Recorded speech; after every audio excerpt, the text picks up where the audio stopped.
இப்போ நம்ம jumbled sentence அப்படின்ற இந்த டாபிக் தான் பார்க்க போகிறோம். இது எங்கே இருக்குது அப்படின்னா நம்ம சிலபஸில் யூனிட் 3 ரைட்டிங் ஸ்கில்ஸ் அப்படின்றதுல நான் பாக்ஸ் போட்டு கொடுத்துருக்கேன் பாருங்கள். Jumbled sentence and finding out the right order of the sentence அப்படின்ற இந்த ரெண்டு டாபிக். ஜம்பிள்டு சென்டென்ஸ் அப்படின்னாலும் find out the right order of the sentence அப்படின்னாலும் ரெண்டும் ஒரே டாபிக் தான். ஜம்பிள்டு சென்டென்ஸ்க்கும் find out the right order of சென்டென்ஸ்க்கும் ஒரு சின்ன வித்தியாசம், அதை நான் பின்னாடி எக்ஸ்பிளைன் பண்ணுறேன். இந்த ஜம்பிள்டு சென்டென்ஸாக இருந்தாலும் சரி, find out the right order of சென்டென்ஸாக இருந்தாலும் சரி, rules and regulation and pattern எப்படி நம்ம ஒரு சென்டென்ஸ் அரேஞ்ச் பண்ணணும் அப்படின்றது இந்த ரெண்டு டாப்பிக்கும் நமக்கு காமனான ரூல்ஸ் தான். முதல் ஜம்பிள்டு சென்டென்ஸ் அப்படின்னா என்னன்னா, நம்ம ஒரு பசில் சால்வ் பண்ணுவோம் இல்லையா. நான் கீழே வந்து ஒரு பிக்சர் இது கொடுத்துருக்கேன் பாருங்க. இந்த மாதிரி கண்ணா பின்னான்னு செதறி இருக்கிறத நம்ம ஒரு ஆர்டராக அடுக்கும்பொழுது நமக்கு ஒரு முழு பிக்சர் கிடைக்கும். அதே மாதிரி தான் ஒரு டெக்ஸ்ட்டோ ஒரு லைனோ கண்ணா பின்னான்னு இருக்கும்பொழுது அது எல்லாத்தையும் ஒன்று சேர்த்தோம் அப்படின்னா என்ன சொல்ல வராங்க அப்படின்றது நம்ம கரெக்டாக தெரியும். ஸோ லைன்ஸ் ஆர்டராக இல்லாமல் கண்ணா பின்னான்னு இருக்கும். அதை நம்ம ஆர்டர் படி அரேஞ்ச் பண்ணாதான் நமக்கு அதுக்கான என்ன இன்ஃபர்மேஷன் கொடுத்துருக்காங்கன்றதை தெரிஞ்சுப்போம். இதுக்கு பேர் தான் ஜம்பிள்டு சென்டென்ஸ் அப்படின்றது. Difference between jumbled sentence and right order of the sentence. So jumbled சென்டென்ஸ்னா என்ன, right order of the sentence அப்படின்னா என்ன, ரெண்டுமே ஒரு சென்டென்ஸை நம்ம ஆர்டர் படி அரேஞ்ச் பண்ணுறது தான். ஆனால் ஜம்பிள்டு சென்டென்ஸ் அப்படின்னு கொடுத்துட்டாங்கன்னா நம்ம எல்லா சென்டென்ஸையும் அரேஞ்ச் பண்ணணும். We need to arrange all the sentences. இப்போ ஒரு எக்ஸாம்பிள் பார்ப்போம். இதில் எல்லா சென்டென்ஸையுமே நாம தான் அரேஞ்ச் பண்ணணும். ஸோ எல்லா சென்டென்ஸும் நம்ம அரேஞ்ச் பண்ணணும் அப்படின்னா அதுதான் ஜம்பிள்டு சென்டென்ஸ். ஸோ ஃபஸ்ட்டு என்ன கொஸ்டின் அப்படின்றத பார்த்துருவோம். ஹி வாஸ் இன் டெம்பிள் அப்படின்னு கொடுத்துருக்காங்க. Ramesh mother search where the Ramesh went அப்படின்னு கேட்டிருக்காங்க. She search in various places, finally he came home after 10 minutes. So அதோட ஆர்டர் பார்த்தோம் அப்படின்னா முதல் சென்டென்ஸ் என்ன அப்படின்னா Ramesh mother search where the Ramesh went. So டூ அந்த சென்டென்ஸ் தான் ஃபஸ்ட்டு வரணும். அவங்க வந்து ரமேஷ் வந்து தேடிட்டு இருக்காங்க. ஸோ எங்கெல்லாம் தேடிட்டு இருக்காங்க அப்படின்னா she search in various places. அப்போ 3 தான் நமக்கு செகண்ட் சென்டென்ஸாக இருக்கணும். ஹீ வாஸ் இன் டெம்பிள், யார் ரமேஷ் வந்து டெம்பிளில் இருக்கான். ஸோ ஃபஸ்ட் சென்டென்ஸ் நமக்கு தேர்ட் சென்டென்ஸாக மாறி இருக்கு. Finally he came home after 10 minutes. So இப்படி எல்லா சென்டென்ஸையும் நம்ம ஆர்டர் படி அரேஞ்ச் பண்ணணும். அது ஜம்பிள்டு சென்டென்ஸ். இதுவே ரைட் ஆர்டர் ஆஃப் சென்டென்ஸ் அப்படின்னா first and last sentence is already arrange. அவங்களே கொஷனில் அரேஞ்ச் பண்ணி கொடுத்துருப்பாங்க. நாம் நடுவில் இருக்கிற சென்டென்ஸை மட்டும் அரேஞ்ச் பண்ணால் நமக்கு வந்து போதும். ஸோ இன் பிட்வீன் சென்டென்சஸ் ஃபஸ்ட்டுக்கும் லாஸ்ட்டுக்கும் நடுவில் இருக்கும் இன் பிட்வீன் சென்டென்ஸை மட்டும் நம்ம அரேஞ்ச் பண்ணோம் அப்படின்னா அதுக்கு பேர் right order of sentences. So jumbled சென்டென்ஸ்னாலும் ரைட் ஆர்டர் ஆஃப் சென்டென்ஸ் அப்படின்னாலும் ஒன்று தான். ஜம்பிள்டு சென்டென்ஸில் எல்லா சென்டென்ஸையுமே நாமளே அரேஞ்ச் பண்ணுவோம். ரைட் ஆர்டர் ஆஃப் சென்டென்ஸில் ஃபர்ஸ்ட் அண்ட் லாஸ்ட் சென்டென்ஸ் அவங்க ஆல்ரெடி அவங்களே கொடுத்துருப்பாங்க. நடுவில் இருக்கிறத மட்டும் அரேஞ்ச் பண்ணால் போதும். ஸோ இந்த எக்ஸாம்பிள் பார்த்துருவோம். Ramesh mother search where the Ramesh went. இதுதான் ஃபர்ஸ்ட் சென்டென்ஸ், அவங்க அதை கரெக்டாகவே கொடுத்துட்டாங்க. ஸோ லாஸ்ட் சென்டென்ஸ் பாருங்கள், finally he came home after 10 minutes. So ஃபர்ஸ்ட்டும் லாஸ்ட்டும் கரெக்டாக அரேஞ்ச் ஆயிருக்கு. நடுவில் பார்த்தீங்க அப்படின்னா he was in temple, she search in various places. இப்போ நம்ம என்ன ஃபர்ஸ்ட் சென்டென்ஸில் Ramesh mother was searching where the Ramesh went. So அப்போனா அவங்கள பற்றி தான் நம்ம திரும்ப பேசணும். ஸோ ரமேஷ் மதரை பற்றி தான் ஃபர்ஸ்ட் சென்டென்ஸில் கொடுத்துருக்காங்க. அப்போ she search in various places அதுதான் வரணும். அப்புறம் தான் நம்ம திருப்பி ரமேஷை பற்றி பேசணும். ஹி வாஸ் இன் டெம்பிள் அப்படின்றது. ஸோ லாஸ்ட் சென்டென்ஸ் அவங்க அரேஞ்ச் பண்ணியே கொடுத்துட்டாங்க. Finally he came home after 10 minutes. So இப்படி ஃபர்ஸ்ட்டும் லாஸ்ட் சென்டென்ஸும் அவங்க ஆல்ரெடி அரேஞ்ச் பண்ணி நடுவில் இருக்கிறது மட்டும் நம்ம மாற்றணும் அப்படின்னா அதுதான் right order of the sentences. So இதான் jumbled sentence and right order of sentences. நம்ம question paper so last year இல்லை குரூப் 4ல் 2025 நடந்த கொஷின் பேப்பரில் பார்த்தோம் அப்படின்னா ஒரு ஜம்பிள்டு சென்டென்ஸ் கொஷினும் ஒரு ரைட் ஆர்டர் ஆஃப் சென்டென்ஸ் கொஷினும் நம்ம கேட்டிருக்காங்க. ஸோ கொஷின் பேப்பர் கொஷினையும் நம்ம இந்த வீடியோவில் டிஸ்கஸ் பண்ணுவோம். ஸோ அப்படின்னா ஜம்பிள்டு சென்டென்ஸில் ஒன்று, ரைட் ஆர்டர் ஆஃப் சென்டென்ஸில் ஒன்று, ரெண்டுத்துக்குமே ஒரே பேட்டர்ன் தான். நான் சொன்ன மாதிரி ஒரு சின்ன டிஃப்ரென்ஸ் தான். நம்ம ஏதோ ஒன்றுத்தை தெரிஞ்சுக்கிட்டாலே இன்னொன்று தான் நம்ம ஈஸியாக ஆன்சர் பண்ணிடலாம். ஸோ ஜம்பிள்டு சென்டென்ஸ்னால் என்னென்னு தெரிஞ்சுக்கிட்டாலே ரைட் ஆர்டர் ஆஃப் சென்டென்ஸை வந்து நீங்கள் ஈஸியாக சால்வ் பண்ணிடலாம். அதே மாதிரி இந்த வீடியோட நோட்ஸ் வேணும் அப்படின்னா நம்ம டெலிகிராம் சேனலில் நம்ம அப்லோட் பண்ணியிருக்கோம். அங்கே போயிட்டு நீங்கள் டவுன்லோட் பண்ணிக்கலாம். இப்போ how to find the order of the sentences. எப்படி நம்ம இப்போ சென்டென்சஸை அரேஞ்ச் பண்ணணும் அப்படின்னா ஃபஸ்ட்டு ஸ்டெப் என்ன பண்ணணும்னா முதல் இருக்கும் எல்லா சென்டென்ஸையும் படிக்கணும். நம்ம கொஷின் பேப்பரில் ஒரு கொஷின் கொடுத்துட்டாங்க அப்படின்னா கொஷினில் இருக்கும் எல்லா சென்டென்ஸையும் படிக்கணும். ஸோ படித்த உடனே ஒரு சில லைன்லாம் பார்த்தோம் அப்படின்னா மெயின் தீம் இல்லைனா மெயின் கண்டென்ட், ஸோ அந்த மாதிரி எந்த லைன் இருக்கோ அதை தான் நம்ம ஃபஸ்ட் லைனாக வந்து பிளேஸ் பண்ணணும். ஸோ அதுதான் ஃபஸ்ட்டு சென்டென்ஸாக நம்ம எடுத்துக்கணும். எல்லா சென்டென்ஸையும் படிக்கணும். அதில் எந்த சென்டென்ஸ் இன்னொரு சென்டென்ஸோட டிபெண்ட் பண்ணாமல் கரெக்டான மீனிங். ஸோ மீதி இப்போ ஒரு 5 சென்டென்ஸ் இருக்குது அப்படின்னு வச்சுக்கோங்க. ஏதாவது ஒரு சென்டென்ஸ் மட்டும் ஃபுல் மீனிங் கொடுக்கும் நீங்கள் படிச்சிங்கன்னா அதுக்கான வேறு எந்த சென்டென்ஸும் நமக்கு தேவைப்படாமல் இருக்கும். அப்படி ஒரு சென்டென்ஸ் இருக்குது அப்படின்னா அதுதான் நம்மளோட ஆர்டரில் ஃபஸ்ட்டு வர வேண்டிய சென்டென்ஸ். அதுதான் இப்போ சொல்ல வர போகிற தீமுக்கோ இல்லை வந்து நம்ம படிக்கிற பேராகிராஃப்க்கோ மெயின் கண்டென்ட்டாக இருக்கும். அதாவது ஜம்பிள் சென்டென்ஸ் ரொம்ப முக்கியமான விஷயமே ஃபஸ்ட்டு சென்டென்ஸை கண்டுபிடிக்கிறது தான். நீங்கள் ஃபஸ்ட்டு சென்டென்ஸை கண்டுபிடிச்சிட்டிங்கனாலே அடுத்த 2வது 3வது சென்டென்ஸில் ஈஸியாக கண்டுபிடிச்சிடலாம். ஸோ ஃபைனலான சென்டென்ஸ் எப்படி கண்டுபிடிக்கணும் அப்படின்னு சொல்லிடுறேன். ஸோ இதுதான் வந்து ஃபஸ்ட்டு ஆர்டர். முதல் மெயின் தீம் இல்லை மெயின் கண்டென்ட் ஆஃப் தி பேராவை ஐடென்டிஃபை பண்ணணும். ரெண்டாவது அந்த தீம் இருக்கு இல்லையா, அந்த ஃபஸ்ட்டு சென்டென்ஸ் நம்ம கண்டுபிடிச்சிருக்கோம்ல, செகண்ட் சென்டென்ஸ் என்னவா இருக்கணும்னா ஒய், ஏன் அது ஃபஸ்ட் சென்டென்ஸ், அதாவது அந்த ஃபஸ்ட் சென்டென்ஸாக ஒரு கண்டென்ட் கொடுத்துருக்காங்களா, ஏன் அதை கொடுத்துருக்காங்க, ஒய் அப்படின்ற ரீசன் நம்ம செகண்ட் சென்டென்ஸாக இருக்கணும். மூணாவது அந்த ஒய் நம்ம கண்டுபிடிச்சிட்டோம்ல, ஏன் அப்படின்னு காரணம் கண்டுபிடிச்சோம், அந்த காரணத்துக்காக போட்ட எஃபர்ட் ஆக்ஷன் என்ன அப்படின்றது மூணாவது சென்டென்ஸாக இருக்கும். அந்த ஆக்ஷனோட இன்னும் 2-3 ஆக்ஷன் கனெக்டடாக இருந்துச்சுன்னா அது அதுக்கு அடுத்த சென்டென்ஸாக இருக்கும். ஃபைனலாக ரிசல்ட், ஸோ நம்ம மெயினான தீம், ஸோ அதுக்கு வந்து ஒரு ஒய் இருக்குது, அதுக்குள்ளே நிறைய ஆக்ஷன்ஸ் இருக்குது, அந்த ஆக்ஷன்ஸோட ரிசல்ட்டு நம்மளோட ஃபைனல் சென்டென்ஸாக இருக்கும். இப்படி தான் நம்ம அதாவது ஜம்பிள் சென்டென்ஸை நம்ம ஃப்ரேம் பண்ணணும். So first main theme identify பண்ணணும், ஏன் அதை மெயின் தீமாக கொடுத்துருக்காங்க அப்படின்ற ஒய்யை கண்டுபிடிக்கணும். ஒய் கண்டுபிடிச்சதுக்கப்புறம் அதுக்கு என்ன நடவடிக்கை, என்ன ஆக்ஷன்ஸ் எடுத்திருக்காங்கன்றது மூணாவது 4வது சென்டென்ஸ்லாம் அந்த ஒரே ஆக்ஷனை சார்ந்து இருக்கும். ஃபைனல் சென்டென்ஸ் என்னவாக இருக்கும் அப்படின்னா இதோடைய ரிசல்ட்டாக இருக்கும். இப்படி தான் நம்ம இந்த ஜம்பிள்டு சென்டென்ஸை சால்வ் பண்ணணும். ஸோ ஒன்னொன்றுக்கும் நான் எக்ஸாம்பிளும் கொடுத்துருக்கேன். தட் அதே மாதிரி ஃபஸ்ட்டு சென்டென்ஸ் எப்படி கண்டுபிடிக்கணும், ஸோ எல்லாத்துக்கான ப்ராக்டிஸ் கொஷின்ஸ் எல்லாமே சேர்த்து தான் இருக்கும். ஸோ இப்போதைக்கு இதை ஜென்ரலாக தெரிஞ்சுக்கோங்க. அடுத்தடுத்து உங்களுக்கு கொஷின் சால்வ் பண்ணும்போது உங்களுக்கே தெரிஞ்சிடும் எப்படி அந்த ஃபஸ்ட் சென்டென்ஸ் எடுக்கிறது அப்படின்றது. how to find the first sentence. So jumbled சென்டென்ஸில் ரொம்ப முக்கியமே ஃபஸ்ட் சென்டென்ஸை ஐடென்டிஃபை பண்ணுறது தான். இதுவே வந்து find the right out of sentence அப்படின்னா ஃபஸ்ட்டும் லாஸ்ட்டும் கொடுத்துருவாங்க, நம்ம செகண்ட் சென்டென்ஸ் ஐடென்டிஃபை பண்ணுறது தான். ஸோ அதனால் நம்ம ஃபஸ்ட்டு எந்த இது சென்டென்ஸ் வரணுமோ அதுலேருந்து தான் நம்ம ஜம்பிள்டு சென்டென்ஸ் அப்படின்றதே ஸ்டார்ட் ஆகும். ஸோ ஒரு கொடுத்துருக்கும் ஒரு 5-6 கொஷினில் எது ஃபஸ்ட் சென்டென்ஸ் எப்படின்னு செலக்ட் பண்ணலாம்னா நிறைய ரூல்ஸ் இருக்குது. ஓகேவா, அந்த ரூல்ஸை வச்சு நீங்கள் ஈஸியாக ஐடென்டிஃபை பண்ணிடலாம் இதுதான் வந்து ஃபஸ்ட்டு வரப்போகிறதுன்ட்டு. ஸோ நிறைய ரூல்ஸ் இருக்குது, அது ஒன்றே பார்த்துடுவோம். Rule number 1, sentence starting with name, place, thing or event.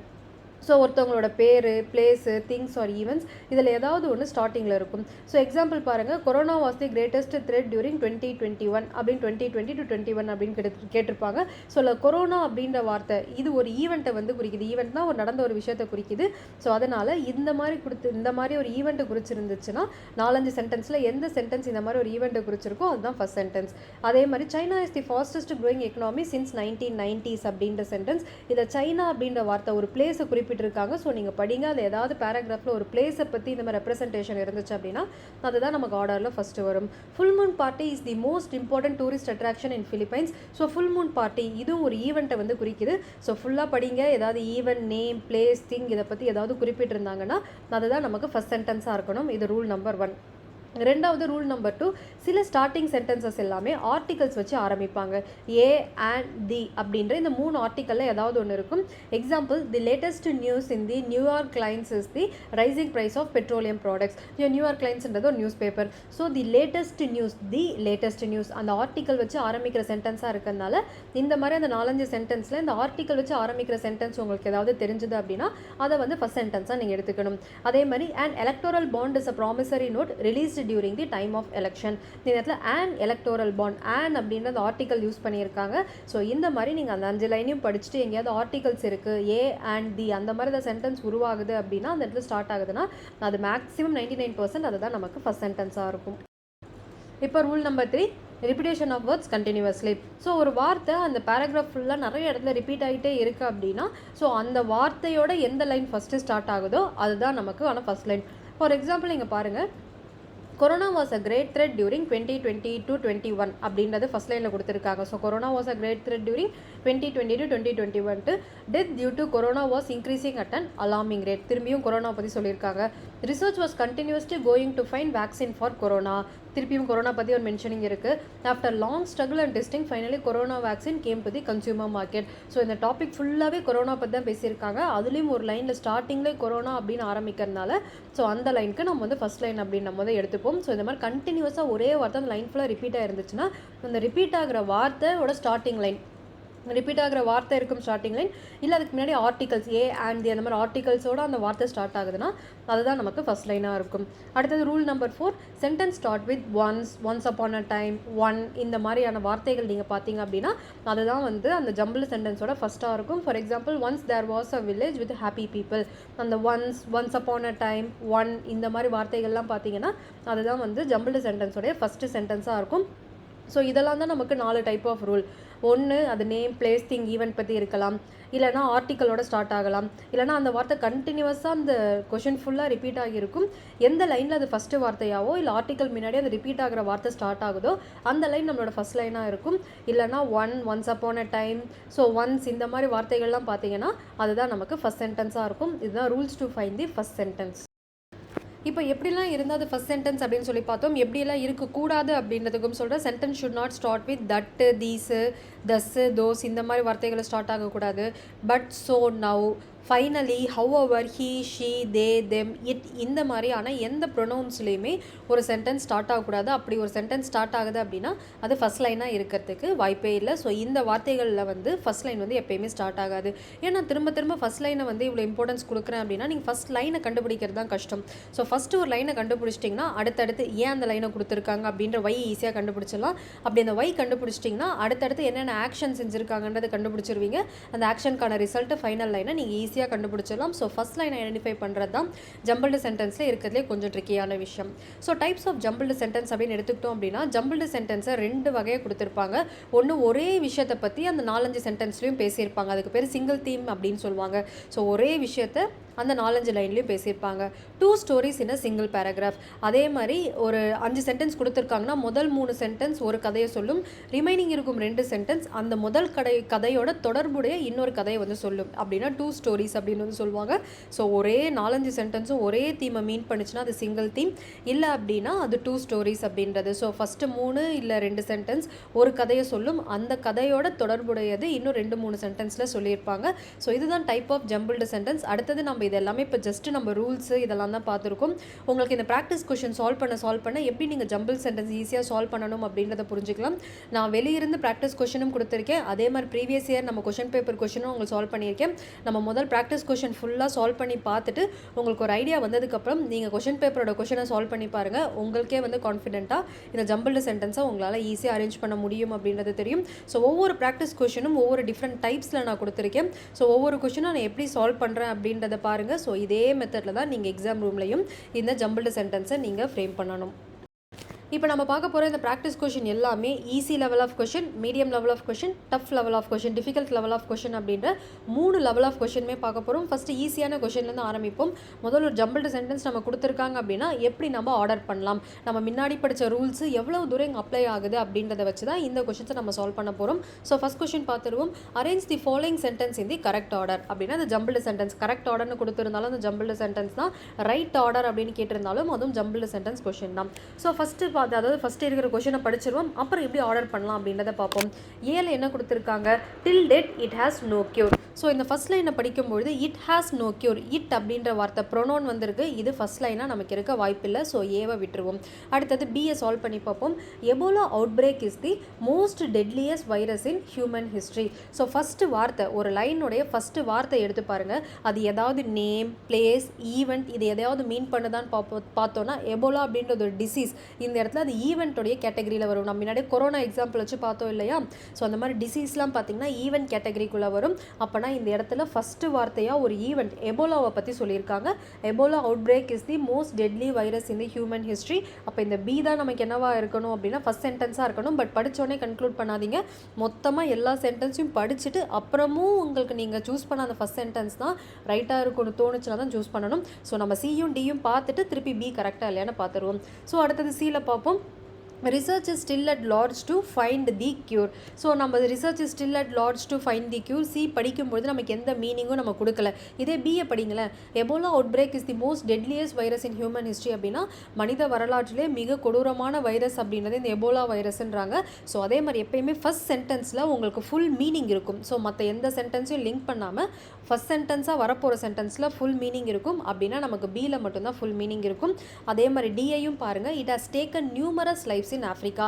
It அப்படின்ற வார்த்தையில் அந்த சென்டென்ஸ் ஆரம்பிச்சிருக்கு. அது ஒரு ப்ரொனவுன். ஸோ இப்படி இருக்கும்பொழுது டி நமக்கு வரத்துக்கு வாய்ப்பில்லை. ஸோ ஏபிசிடி இதில் நமக்கு எது ஃபஸ்ட் சென்டென்ஸாக வரணும் அப்படின்னா Ebola outbreak is the most deadly virus in human history. ஏன்னா அந்த சென்டென்ஸை நமக்கு முழு எக்ஸாம்பிள் கொடுக்குது. அந்த சென்டென்ஸ் ஒரு ஈவெண்ட்டோட ஆரம்பிக்குது. அப்போனா நமக்கு B Ebola outbreak is the most deadly virus in human history அப்படின்றத நம்ம first sentence. Okay, first sentence identify பண்ணியாச்சு. இப்போ இதை பற்றி நம்ம ஏன் பேசுகிறோம்? ஒய் இதை பற்றி நம்ம பேசுகிறோம் அப்படின்ற அந்த ஒய் கண்டுபிடிக்கணும்னா ஸோ ஒய் வந்து என்னென்னா என்ன காரணம் அப்படின்னா ஆப்ஷன் டியை பாருங்கள். It has taken numerous life in Africa. ஏன்னா எபோலா வைரஸ் வந்து நிறைய பேரோட உயிர் வந்து ஆஃப்ரிக்காவில் போயிருக்கான். ஸோ அதுதான் ஒய். ஓகேவா, நம்ம ஏன் எபோலா வைரஸை பற்றி பேசுகிறோம் அப்படின்னா நிறைய பேர் தன்னோட வாழ்க்கையை வந்து இந்த எபோலா வைரஸில் இழந்திருக்காங்க. ஸோ டி தான் செகண்ட் சென்டென்ஸ். ஓகே, ஒய் கண்டுபிடிச்சிட்டோம். இதுக்கான நடவடிக்கை என்ன எடுத்திருக்காங்க அப்படின்னா சியில் பாருங்கள். Research is still it large to find the cure. So நிறைய ரிசர்ச் போயிட்டே இருக்குது அதோட க்யூர் மெடிசன் கண்டுபிடிக்கிறதுக்கு. ரிசல்ட் என்ன ஆனால் till date it has no cure. ஆனால் இப்போ வரைக்கும் அதுக்கான க்யூரை கண்டுபிடிக்க முடியலை. ஸோ நான் முன்னாடி சொன்ன மாதிரி தான் ஜம்பிள்டு சென்டென்ஸ் எப்படி ஃபார்ம் பண்ணணும். முதல்ல அந்த தீம் இங்கே வந்து எபோலா வைரஸை பற்றி பேசுகிறாங்க, அதுதான் நம்மளோட மெயின் தீம். ஸோ ஏன் இதை பற்றி பேசுகிறாங்க அப்படின்னா ஒய் அப்படின்னா இது நிறைய பேரோட உயிரை ஆஃப்ரிக்காவில் எடுத்திருக்கு, numerous lifes in Africa. So இதுதான் ஒய். ஓகே, ஒய் கண்டுபிடிச்சிட்டோம். இதுக்கான ஆக்ஷன் என்ன, நிறைய ரிசர்ச் பண்ணுறாங்க, இதுக்கான க்யூர் மெடிசன் கண்டுபிடிக்கிறதுக்கு. ரிசல்ட் என்னென்னா இப்போ வரைக்கும் நமக்கு இதுக்கான க்யூர் இல்லை. ஸோ இப்படி தான் ஒரு ஜம்பிள்டு சென்டென்ஸ் உங்களுக்கு லைனாக கொடுத்துருந்தாங்கன்னா மெயின் தீம், ஒய், ஆக்ஷன், சில நேரங்களில் 4-5 சென்டென்ஸ் கொடுத்துருப்பாங்க, அதோட ரிலேட்டட் ஆக்ஷன், ஃபைனலாக ரிசல்ட். இப்படி தான் நீங்கள் ஜம்பிள் சென்டென்ஸ் அரேஞ்ச் பண்ணணும். ஸோ இப்போ இதோட ஆர்டர் பார்த்தீங்கன்னா BDCA. ஸோ இப்படி தான் நீங்கள் ஒரு ஜம்பிள் சென்டென்ஸை அரேஞ்ச் பண்ணணும். அடுத்த ஜம்பிள்டு சென்டென்ஸ் பார்ப்போம். Arrange the following sentence in the correct order. So correct order அப்படின்னாலும் ரைட் ஆர்டர் அப்படின்னாலும் இது வந்து ஜம்பிள்டு சென்டென்ஸை தான் குறிக்குது. ஸோ ஃபஸ்ட்டு 4 சென்டென்ஸையும் படிப்போம், அப்புறம் எது ஃபஸ்ட் சென்டென்ஸை நம்ம பிக் பண்ண ட்ரை பண்ணுவோம். ஸோ ஏல பாருங்கள், the president is the head of the legislature. The president is the head of the லெஜிஸ்லேச்சர்னு கொடுத்துருக்காங்க. இதுலேருந்து நம்ம எதுவும் கன்க்ளூட் பண்ண முடியலை. ஸோ அடுத்த சென்டென்ஸை படிப்போம். Option B, 2 houses Rajya Sabha and Lok Sabha. இதிலிருந்து நம்ம எந்த மீனிங்கும் கன்க்ளூட் பண்ண முடியலை. அடுத்தது சி படிங்க. India has the largest democracy in the world. So இதுதான் நமக்கு பார்க்கும்பொழுது ஒரு மீனிங்ஃபுல் சென்டென்ஸாக இருக்குது. D, it has a parliament which comprises of. இட் அப்படின்ற ப்ரொனவுன்லேருந்து ஆரம்பிக்குது. ஸோ டி ஃபஸ்ட் சென்டென்ஸாக வர வாய்ப்பில்லை. இந்த 4 சென்டென்ஸில் எது மீனிங்ஃபுல் சென்டென்ஸ்? சி தான். India has the largest democracy in the world. அதே மாதிரி இந்தியா அப்படின்ற அந்த பிளேஸ்லேருந்து அது ஆரம்பிக்குது அப்படின்னா India is the largest democracy அப்படின்றது தான் நம்மளுடைய first sentence. Okay, main theme கண்டுபிடிச்சிட்டோம். லார்ஜஸ்ட் டெமோக்ரஸி, இந்தியா தான் வந்து உலகத்திலே லார்ஜஸ்ட் டெமோக்ரஸி அப்படின்றது. ஒய் எதை வச்சு சொல்கிறாங்க? ஏன் அப்படின்னா option D, it has the parliament which comprises of. ஏன்னா இந்தியாவோட பாராளுமன்றத்தில் மட்டும்தான் 2 அவைகள் அப்படின்றது இருக்குது. அப்படின்னா அவ்வளோ பெரிய டெமோக்ரஸி, அவ்வளோ பெரிய மக்கள் தொகை கொண்ட நாடு. ஸோ இது எதை வச்சு கன்க்ளூட் பண்ணுறாங்க? It has parliament which comprises of அப்படின்ற பொழுது ஸோ ஒய் நம்ம எடுத்துட்டோம். ஸோ ஒய் எடுத்ததுக்கப்புறம் என்ன? ஆக்ஷன். ஸோ ஏன்னா இவ்வளோ பெரிய மக்களாட்சி நாடை ரூல் பண்ணணும் அப்படின்னா நம்ம கண்டிப்பாக 2 அவைகள் வேணும். இதுதான் action. 2 houses Rajya Sabha and the Lok Sabha. Okay, இதோட ரிசல்ட் என்ன அப்படின்னா பிரசிடென்ட் ஒன்றும் நாட்டை மட்டும் ஆளல, the president is the head of the legislature. சட்டமன்றத்துக்கும் அவர் தான் தலைவர் அப்படின்னு சொல்லிட்டு இதுதான் ரிசல்ட். ஸோ பிரசிடென்ட்டுக்கு நாட்டை ஆட்சி பண்ணுற வேலையும் தாண்டி ஹெட் ஆஃப் லெஜிஸ்லேச்சராகவும் பிரசிடென்ட் அப்படின்றவர் இருக்காரு. இதுதான் result. So India is the largest democracy in the world அப்படின்றது தான் ஃபஸ்ட்டு. செகண்ட் ஏன் அப்படின்னா it has the parliament which comprises of. 2 அவைகள் இருக்குது, 2 houses Rajya Sabha and Lok Sabha. The president is the head of the legislature அப்படின்றது தான் இந்த சென்டென்ஸோடைய ஆர்டர். ஸோ இதை மாதிரி நீங்கள் ப்ராக்டிஸ் பண்ண தான் ஃபஸ்ட் சென்டென்ஸ் எது, second, third and fourth and final எது அப்படின்றத உங்களுக்கு கன்க்ளூட் பண்ண முடியும். அடுத்த ஜம்பிள் சென்டென்ஸோட கொஷின் பாருங்கள். இது நீங்கள் முன்னாடி பார்த்த 2 ஈஸி கொஷின்லேருந்து இது கொஞ்சம் ட்ரிக்கியான கொஷின். என்ன அப்படின்றத பார்த்துருவோம். ஸோ ஆப்ஷன் ஏல தட் மீன்ஸ் ஏ என்ன கொடுத்துருக்காங்கன்னா while China and US would see slower growth in coming years. So என்ன ஸ்லோயர் க்ரோத் நமக்கு தெரியாது, ஏதோ ஒரு க்ரோத் ஸ்லோவாக இருக்குது, ஆனால் அது என்ன க்ரோத்துன்னு நமக்கு தெரியலை. ஸோ ஃபஸ்ட் சென்டென்ஸ் நமக்கு எந்த மீனிங்கும் கொடுக்கல. செகண்ட் சென்டென்ஸை பார்ப்போம். வைல் அப்படின்ற வார்த்தையும் ஆட் பண்ணியிருக்காங்க, அது வந்து நம்ம ஃபஸ்ட் சென்டென்ஸாக வரவும் வாய்ப்பு கிடையாது. அடுத்தது பி பார்ப்போம். Earnings on Wall Street have risen to peak and US economy might slip into recession. earnings of wall street அப்படின்றது எப்படி நமக்கு இங்கே பிஎஸ்சி என்எஸ்சி அப்படின்றதெல்லாம் ஷேர் மார்க்கெட் இருக்கும், அந்த மாதிரி யூஎஸோடைய அந்த ஷேர் மார்க்கெட்டுக்கு அந்த இருக்கும் அந்த தெருவுக்கு பேர் தான் வால் ஸ்ட்ரீட் அப்படின்வாங்க. ஸோ வால் ஸ்ட்ரீட்டோடைய earning, so share market earning அப்படின்றது ரிட்டர்ன்ஸ் வந்து அதிகமாக இருக்குது, அதனால யூஎஸ் வந்து ரெசெஷன் ஸோ வந்து தடுக்கி விடுறதுக்கான வாய்ப்புகள் இருக்குது அப்படின்றாங்க. இந்த பி நமக்கு மீனிங் கொடுக்குது, பட் இருந்தாலும் மற்ற எல்லாத்தையும் செக் பண்ணிவிடுவோம். அடுத்தது சியில் என்ன கொடுத்துருக்காங்கன்னா India's expected to grow at a higher rate according to IMF, India international monetary fund அப்படின்றவங்க தான். ஸோ வந்து India's expected to grow at a higher rate according to IMF. Expected to grow, இந்த இடத்துல எக்ஸ்பெக்டட் டு க்ரோன்னு கொடுத்துருக்காங்க தவிர்த்து என்ன grow, நம்ம என்ன க்ரோ ஆக போகிறோம் அப்படின்ற மீனிங் நமக்கு சியில் இல்லை. டியில் பாருங்கள், further concern over global economic growth are rising. So further concern over global economic growths are rising. Further அப்படின்ற வார்த்தை ஆட் பண்ணிட்டாங்க அப்படின்னா அதுக்கு முன்னாடி ஏதோ சொல்லியிருக்காங்க, அதுக்கும் மேலே ஃபர்தர் அப்படின்னா அதுக்கும் மேலே. ஸோ வந்து டி டி நமக்கு ஃபர்ஸ்ட் சென்டென்ஸாக வர வாய்ப்பில்லை. ஸோ அப்படி பார்க்கும்பொழுது நமக்கு B earning on Wall street has given rice to peak and US economy might slip into recession அப்படின்றது தான் நமக்கு ஃபர்ஸ்ட் சென்டென்ஸாக வரணும். ஆனால் நிறைய பேர் என்ன பண்ணிடுவாங்க அப்படின்னா சி எடுத்துக்கோங்க. India is expected to grow at higher rate according to IMF. இதுவும் நமக்கு மீனிங் தர மாதிரி இருக்குது. அதே இந்தியா அப்படின்ற பிளேஸ் நேம்லேயே இந்த சென்டென்ஸ் வருது அப்படின்னு சொல்லிட்டு எடுத்துருவாங்க. அப்படி நம்ம எடுக்கக்கூடாது. ஒருவேளை ரெண்டு சென்டென்ஸும் நமக்கு மீனிங் தருது அப்படின்னா எந்த சென்டென்ஸ் நமக்கு கம்ப்ளீட் மீனிங் தருதுன்னு பாருங்கள். Earning on Wall Street have risen to peak and US economy might slip into recession. இது நம்ம கம்ப்ளீட்டாக மீனிங் தருது. அதுவே அடுத்த சியில் India is expected to grow at higher rate according to IMF. க்ரோன்னு மட்டும்தான் கொடுத்துருக்காங்க தவிர்த்து என்ன க்ரோ ஆகுதுன்றது நமக்கு கொடுக்கல. அது ஏர்னிங்கா இல்லை என்னன்றதை கொடுக்கல. அதனால சி நம்ம கம்ப்ளீட் மீனிங் கொடுக்காததுனால நமக்கு பி அப்படின்றத ஆர்டரில் ஃபஸ்ட்டு வரணும். Okay, US economy might slip into recession. So US economy விழுந்துருச்சு அப்படின்னா என்ன ஆகும்னா உலக நாடுகளே இதை பற்றி பேச ஆரம்பிக்கும். ஸோ ஆப்ஷன் டியை நீங்கள் எடுக்கணும். Further concern over global economic growth are rising. So அதனால் என்ன ஆகுதுன்னா யூஎஸ் எக்கனாமி சரிய போகுது அப்படின்னா உலகமே இதை வந்து அவங்களோட எக்கனாமியும் பாதிக்கப்படும்னு கவலைப்பட ஆரம்பிக்கிறாங்க. ஸோ டி தான் அடுத்த சென்டென்ஸாக வரணும். ஸோ அடுத்தது ஓகே, இப்போ வந்து அடுத்த முக்கியமான கண்ட்ரி என்னவா இருக்கும் அப்படின்னா ஃபஸ்ட்டு யூஎஸோட எக்கனாமிக் க்ரோத் வந்து சரிஞ்சிருச்சுன்னு பார்த்தோம். ஸோ அதை நினச்சி மற்ற உலக நாடுகள்லாம் குளோபல் எக்கனாமிக் க்ரோத்தோட ரைசிங் வந்து கன்சர்ன்ஸ் வந்து ரொம்ப ஃபீல் பண்ணுறாங்க. இதுக்கடுத்து லிஸ்ட்டில் இருக்கிற எந்த நாடாவது இருக்கான்னு பார்த்தோன்னா சைனா வந்து கன்சிடர் பண்ணுறாங்க. While China and US would see slower growth in coming years. So அப்படின்னா சைனாவும் யூஎஸுமே வந்து கம்மிங் இயர்ஸில் ரொம்ப ஸ்லோ க்ரோத் இருக்கும்னா கடைசி ஆஸ்திரமாக எந்த நாட்டை பார்க்குறாங்கன்னா நம்ம இந்தியாவை பார்க்குறாங்க. ஸோ இந்த இடத்துல இந்தியா அப்படின்றது தான் ஃபைனல் ரிசல்ட்டாக வச்சுருக்காங்க. India is expected to grow at a higher rate according to IMF அப்படின்றது. ஸோ இந்தியா வந்து கடைசியாக தான் எக்ஸ்பெக்ட் பண்ணுறாங்க. ஓகேவா? ஸோ அதனால் இந்தியா அப்படின்ற சென்டென்ஸ் நம்ம கடைசியாக வரணும். நம்மளுடைய அந்த ஜம்பிள் சென்டென்ஸோட ரூலில் பாருங்கள், இதோட மெயின் தீம் என்ன அப்படின்னா யூஎஸ் எக்கனாமி இப்போது சரிய போகுது அப்படின்றது. ஸோ ஒய் ஏன் சரிய போகுது அப்படின்னா ஏன்னா அவங்களோட வால் ஸ்ட்ரீட்டோட ஏர்னிங்ஸ் இப்போ அதிகமாக இருக்குது. ஸோ கொஞ்ச நாள் அது சரிஞ்சிடும். ஸோ இதனால் என்ன, ஸோ ஒய் நம்ம ஏன் இப்போ இதை பற்றி பேசுகிறோம் அப்படின்னா யூஎஸ் எக்கனாமி சரிஞ்சிருச்சு அப்படின்னா குளோபல் எக்கனாமிக் க்ரோத்தே வந்து பாதிக்கப்படும் அப்படின்னு உலக நாடுகள் பேசுகிறாங்க. சரி, ஓகே, இதோட ஆக்ஷன் என்ன, வேறு எந்தெந்த எக்கனாமிலாம் இந்த மாதிரி சரியுதுன்னு பார்த்தோன்னா சைனாதும் காலி, அதே மாதிரி யூஎஸ்தும் காலின்னு பார்த்தோம். இதோட ரிசல்ட் என்ன, அட்லீஸ்ட் இந்தியன் எக்கனாமியாவது ஹெல்ப் பண்ணுமா அப்படின்னு பார்க்குறோம்.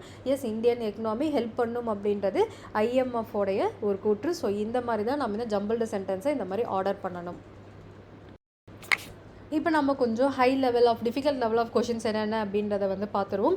ஸோ ஃபஸ்ட்டு இது பார்ப்போம். Rearrange the following 5 sentences ABCD and E if a proper sequence 2 for a meaningful paragraph. So நம்ம ஒரு மீனிங்ஃபுல் பேராகிராஃபாக மாற்றுறதுக்கு இந்த ABCDE வந்து நம்ம அரேஞ்ச் பண்ண போகிறோம். Then answer the given questions below.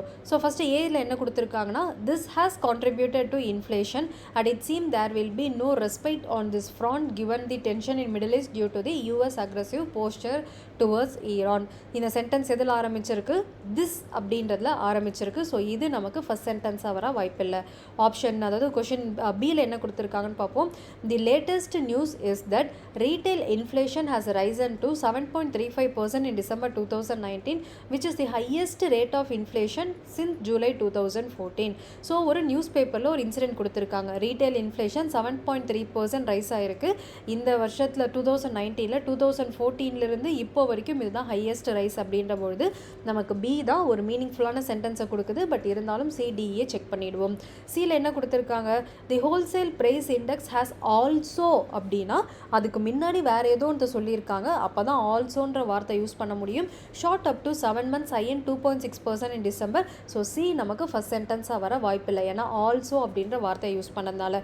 அடுத்தது டி பாருங்கள். The retail prices of petrol and diesel have been steadily increased all to 2019 rupees 5.1 per liter of diesel and 6.3 per liter of petrol. So இந்த இடத்துலையுமே இதுவும் நமக்கு ஒரு meaningful சென்டென்ஸாக தான் இருக்குது. ஒரு லேட்டஸ்ட் நியூஸும் கொடுத்துருக்காங்க. இந்த இடத்துல retail price of petrol and டீசலும் கொடுத்துருக்காங்க. ஸோ பியும் வரும், டியும் வரும். எதுக்கும் நம்ம இயை வந்து செக் பண்ணிடுவோம். ஸோ இயில் என்ன கொடுத்துருக்காங்க, while the consumer price index has risen by this rate. While அப்படின்ற வார்த்தைலாம் வந்திருக்கு. இது ஃபஸ்ட் சென்டென்ஸாக வர நமக்கு வாய்ப்பு இல்லை. The rise in inflation is much higher for food item and 14.12% with the sharp rise in prices of the onion, potato, vegetable and pulses. So இப்போது இந்த 5 சென்டென்ஸும் வச்சு நம்ம படிச்சிட்டோம். இப்போ ஃபர்ஸ்ட் சென்டென்ஸை நம்ம கண்டுபிடிக்கணும். தி லேட்டஸ்ட் நியூஸ் அப்படின்ற அந்த பியும் நமக்கு சரியாக தான் இருக்குது. The retail prices of petrol and diesel அப்படின்றதும் நமக்கு சரியாக தான் இருக்குது. இப்போ இதில் நம்ம எதை எடுக்கணும் அப்படின்னா இதில் மேக்ஸிமமாக எதை பற்றி அதிகமாக பேசியிருக்காங்க அப்படின்னு சொல்லி பாருங்கள். ஸோ இதிலலாம் கொஞ்சம் நம்ம டெக்னிக்கல் டேர்ம்ஸும் நமக்கு தெரியணும். Retail inflation, wholesale price index, அப்புறம் கன்சியூமர் ப்ரைஸ் இண்டெக்ஸ், இது எல்லாமே நம்ம நுகர்வோர் யூஸ் பண்ணுற அந்த இண்டெக்ஸ், அந்த இன்ஃப்ளேஷன் பற்றி சொல்கிறது. ஸோ அப்படின்னா இந்த இடத்துல ரீட்டைல் இன்ஃப்ளேஷனை பற்றி தான் அதிகமாக பேசியிருக்காங்க. அந்த 3 சென்டென்ஸ் திரும்ப திரும்ப retail inflation, wholesale price inflation, consumer price index inflation இதை பற்றி பேசினதுனால ஃபஸ்ட்டு இதை தான் நம்ம ப்ளேஸ் பண்ணணும்.